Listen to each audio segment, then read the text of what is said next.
నిలువు రాళ్లుగా పిలిచే అద్భుతానికి యునెస్కో గుర్తింపు ఇక చాలా దూరంలో లేదు. క్రీస్తు పూర్వం 500 ఏళ్ల నాడు మహబూబ్ నగర్ ఉమ్మడి జిల్లాలోని కృష్ణా పరివాహక ప్రాంతాల్లో నిక్షిప్తమైన మెగాలిథిక్ స్టోన్స్ కు యునెస్కో ఇప్పుడు తాత్కాలిక లిస్టులో చోటిచ్చింది.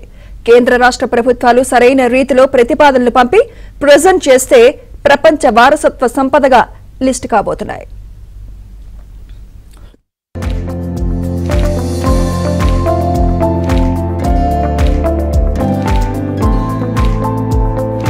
ఉమ్మడి మహబూబ్ నగర్ లోని మక్తల్ నియోజకవర్గం ముడుమాల్ గ్రామం కృష్ణానదీ తీరాన వెలసిన మారుమూల పల్లె. ఆ పల్లె వాసులకు వ్యవసాయం తప్ప మరే ఇతర వృత్తి తెలీదు. అక్కడ ఓ 20 ఎకరాల విస్తీర్ణంలో వికృత ఆకృతిలో రాళ్లు ఉంటాయి.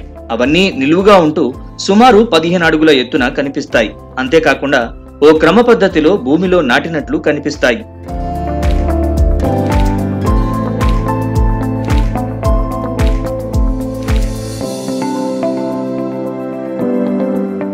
ఆ రాళ్లను చూస్తే జనానికి అనుమానాలున్నాయి. వాటిని చూస్తే వారికి సంతోషం కూడా కలుగుతుంది. తమకు తోచిన విధంగా వాటికి పేర్లు పెట్టుకున్నారు. వాటి అడుగు భాగంలో ఆదిమానవుల సమాధులున్నాయని స్థానికులు భావిస్తుంటారు. దేవుళ్ల శాపంతో ఆదిమానవులు రాళ్లుగా మారిపోయారని మరికొందరు అభిప్రాయపడుతూ ఉంటారు. వారి అభిప్రాయాలను తప్పని నిరూపిస్తూ అనేక మంది శాస్త్రవేత్తలు ఆ ప్రాంతాన్ని సందర్శిస్తూ వచ్చారు. అవి క్రీస్తు పూర్వం 500 ఏళ్ల నాటివని శాస్త్రవేత్తలు గుర్తించారు. నక్షత్రాల గమనం, ఋతువుల మార్పును అర్థం చేసుకునేందుకు ఆదిమానవులు వాటిని అక్కడ నాటారని నిర్ధారణకు వచ్చారు.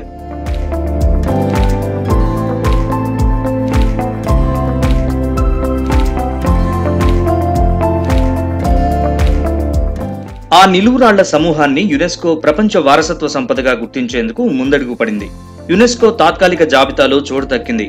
నిజానికి ముడుమాల్ నిలువురాళ్లకు యునెస్కో గుర్తింపు లభించడం కోసం పలు సంస్థలు, పురాతత్వ శాస్త్రవేత్తలు ప్రయత్నిస్తూ వచ్చారు. ఇదే తరహా నిర్మాణాలున్న బ్రిటన్లోని స్టోన్ హెంజ్ కు ఎప్పుడో ప్రపంచ వారసత్వ సంపదలో చోటు దక్కగా నిలువురాళ్లకు చోటు దక్కలేదు. 1980వ సంవత్సరంలోనే వీటి ప్రత్యేకత వెలుగులోకి రాగా చాలా మంది పురాతత్వ శాస్త్రవేత్తలు, సామాజికవేత్తలు వీటిపై పరిశోధనలు చేశారు. అప్పటి నుంచి యునెస్కో గుర్తింపు కోసం ప్రయత్నాలు చేస్తున్నారు.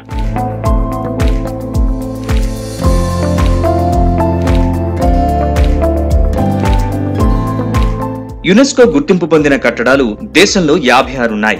ఇటీవల రామప్ప గుడికి యునెస్కో గుర్తింపు లభించింది. ఆ తర్వాత అక్కడ అభివృద్ధి వేగం పుంజుకోవడంతో పాటు దేశ విదేశీ పర్యాటకుల రాక పెరిగింది. నిలువురాళ్లకు కూడా గుర్తింపు వస్తే వెనుకబడి ఉన్న నారాయణపేట జిల్లా అభివృద్ధి చెందడంతో పాటు పర్యాటకుల్ని ఆకర్షించే అవకాశం ఉంటుంది. వీటిని చూడ్డానికి వచ్చిన పర్యాటకుల కోసం మరిన్ని ప్రదేశాలు తీర్చిదిద్దే అవకాశం ఉంటుంది. గతంలో దీనిపైన ఎవరు దృష్టి కేంద్రీకరించలేదు.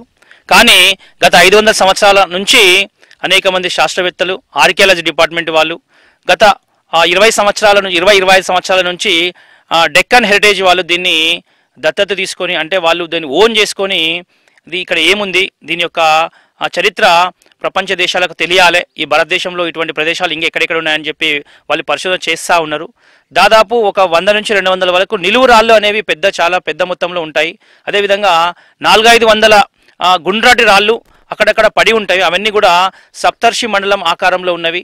మరి ఈ ప్రాంతం అంతా కూడా 5, 13, 18, 20 ఎకరాల్లో విస్తరించి ఉన్నది. మరి ఇక్కడ గతంలో ఈ ప్రాంతం కృష్ణానది నడి ఒడ్డున ఉన్నందుకు ఇది ముడుమాల ప్రాంతము, మునులు ఇక్కడ నివసించే వాళ్ళని, అదేవిధంగా మునులు తపస్సు చేసుకునే వాళ్ళని చెప్పేసి అంటుండే వాళ్ళు గతంలో. లేవు, ఇక్కడ ప్రపంచంలోనే మొదటి స్థానంగా గుర్తించారు. ఇది బృహశిలా కాలానికి చెందినవి. ఇవి నక్షత్ర మండలాన్ని సూచిస్తవి, కాల సమయాన్ని సూచిస్తావని పరిశోధకులు తెలియజేయడం వల్ల మా గ్రామానికి కానీ ఇతర చుట్టుపక్కల ప్రజలు కానీ తెలిసింది. కానీ గతంలో ఈ రాళ్ళ గురించి మేము ఒక మూఢనమ్మకంగా ఏమనుకునేదంటే, మా పెద్దలు, మా తల్లిదండ్రులు కానీ, మా అవ్వతాతలు కానీ, మా పూర్వీకులు కానీ ఇక్కడ ఒక దేవస్థానం ఉంది, గుడి, అమ్మవారు ఉన్నారు. ఆ అమ్మవారికి ఏర్పరచుకున్న కుటీరం ఇదంతా. దీన్ని ఏం చేయకూడదు, ముట్టకూడదని ఇక్కడ ఏది ధ్వంసం చేయకుండా మా గ్రామం అంతా అలా మూఢనమ్మకాలతోనే కాపాడుకుంటూ వచ్చాం. డక్కన్ హెరిటేజ్ అకాడమీ ట్రస్ట్ గత 3 ఏళ్లుగా ఈ నిలువురాళ్లను సంరక్షిస్తూ వస్తోంది. గతేడాది జూలైలో ఢిల్లీలో జరిగిన యునెస్కో సదస్సులో సైతం ఒక డాక్యుమెంటరీని ప్రదర్శించారు. అప్పుడు మంత్రి జూపల్లి కృష్ణారావు హాజరై తెలంగాణ ప్రభుత్వం తరపున నివేదిక ఇచ్చారు. అయినా తాత్కాలిక గుర్తింపు పొందేందుకు ఇంతకాలం పట్టింది. ఆ నిలువురాళ్లు నిజాం కాలంలోనే జనం దృష్టికొచ్చినా వాటి సంరక్షణకు ప్రభుత్వాలు ఎలాంటి చర్యలు తీసుకోలేదు. 80 ఎకరాల్లో ఉన్న స్తూపాలు ఇప్పుడు 20 ఎకరాలకు తగ్గిపోయాయి. నిలువురాళ్లు సప్తర్షి మండలంగా పిలిచే ఉర్సా మేజర్ ఆకృతిని కలిగి ఉన్నాయి. అత్యంత ఖచ్చితంగా ఉత్తర దిశ పాయింట్ ని గుర్తించేవిగా వీటి ఆకృతులున్నాయని దక్కన్ హెరిటేజ్ అకాడమీ ట్రస్ట్ కు చెందిన వేదకుమార్ వెల్లడించారు. దాని యొక్క ప్రాముఖ్యతను గమనించి Deccan heritage academy trust district administrator collector తో మాట్లాడి దాన్ని మొదలు పరిరక్షించే బాధ్యతలు 2021 నుంచి ఆ ప్రయత్నం చేస్తూ సబ్సిక్వెంట్ గా department of heritage Telangana property వాళ్ళతో కూడా సమన్వయం చేస్తూ ఒక 2 సంవత్సరాలు దాన్ని పరిరక్షించు, దాన్ని డాక్యుమెంట్ చేస్తూ, దాన్ని స్టడీ చేస్తూ, ఒక సమ్మర్ సోల్స్టిస్ కానీ వింటర్ సోల్స్టిస్ కానీ ఈక్వినాక్స్ కూడా స్టడీ చేస్తూ రాష్ట్ర ప్రభుత్వంతో మెమోరాండం ఆఫ్ అండర్స్టాండింగ్ 2023లో ఒప్పందం చేసుకొని దాని మీద సీరియస్ స్టడీస్ సైంటిఫిక్ గా ప్రయత్నం చేశాం. నిలువురాళ్లను యునెస్కో ఎంపిక చేసిన నేపథ్యంలో మంత్రి జూపల్లి కృష్ణారావు ముడుమాల్ పర్యటనకు వచ్చారు. ఆయన వెంట స్థానిక నేతలతో పాటు దక్కన్ హెరిటేజ్ వ్యవస్థాపకులు వేదకుమార్ కూడా వచ్చి మంత్రికి వాటి ప్రాశస్త్యాన్ని వివరించారు. శాశ్వత గుర్తింపు వచ్చే వరకు పనిచేస్తామని జూపల్లి ఈ సందర్భంగా వెల్లడించారు. త్వరలో యునెస్కో బృందం ఆ ప్రాంతాన్ని సందర్శించి తగిన నిర్ణయం తీసుకునే అవకాశం ఉంది. యునెస్కో శాశ్వత గుర్తింపు లభిస్తే ప్రపంచ పటంలో ముడుమాలకు ప్రత్యేక స్థానం దక్కుతుంది. దీనికి శాశ్వత గుర్తింపు కూడా తేవడానికి అవసరమైనటువంటి ప్రయత్నాలు, ఏర్పాట్లు అవన్నీ కూడా ముమ్మరంగా జరుగుతూ ఉన్నాయి. ఈ శాశ్వత గుర్తింపు కనుకొస్తే ఎట్లయితే రామప్ప దేవాలయానికి యునెస్కో గుర్తింపు వచ్చిందో అదే ప్రకారం ఈ నిలువురాళ్లకు ఇతర ఇక్కడ ఉన్నటువంటి చారిత్రక సంపదగా గుర్తింపు వస్తే ఈ ప్రాంతం మొత్తం కూడా పెద్ద ఎత్తున టూరిజంగా కూడా డెవలప్ కాబోతుంది. కాబట్టి దీనికి అన్ని ఏర్పాటు చేసే కార్యక్రమం చేస్తాం. ఇందులో ఎవరైనా రైతాంగం నష్టపోతే వాళ్ళు ఇబ్బంది పడకుండా వాళ్ళకు ఆ నష్టాన్ని భర్తీ చేసేటువంటి నిర్ణయాలు కూడా తీసుకోవడం జరుగుతుంది. ఇక్కడ కావాల్సిన డెవలప్మెంట్ కూడా చేసే కార్యక్రమం చేస్తాం.